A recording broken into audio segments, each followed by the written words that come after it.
Dear friends, this week we'll learn that once Joseph identified himself as one of the brothers, he invited his father Yaakov and the other brothers to come and live with him in Egypt. The brothers right away settled in a faraway place from the Egyptian society to try to stand away from all the impure values of Egyptians. We also learn that there were 70 people that came to live in the land of Egypt. But when we count them to be 69.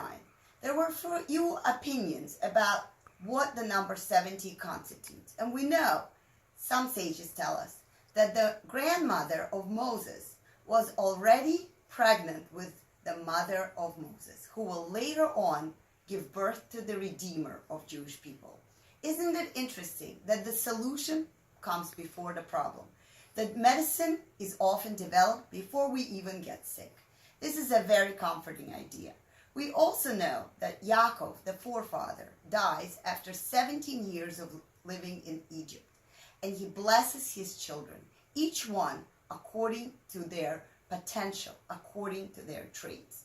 Interesting that he does not bless them on what he would like them to be, but rather he points out what their strength is and how they can work to develop it. Our jobs as parents is not to decide that we want our child to be a certain way, but to rather point out what they can become in this life in order to fulfill their potential.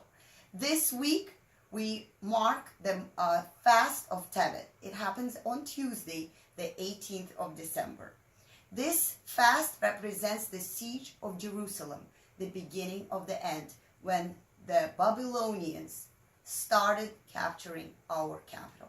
And so, before we start mourning, we also remember that while there were just 69 people, the 70th person was actually in making. She was ready to become the mother and the grandmother of the Redeemer of the Jewish people. Let us always be positive about the fact that all the troubles eventually bring us to salvation. Have a wonderful and a meaningful week ahead.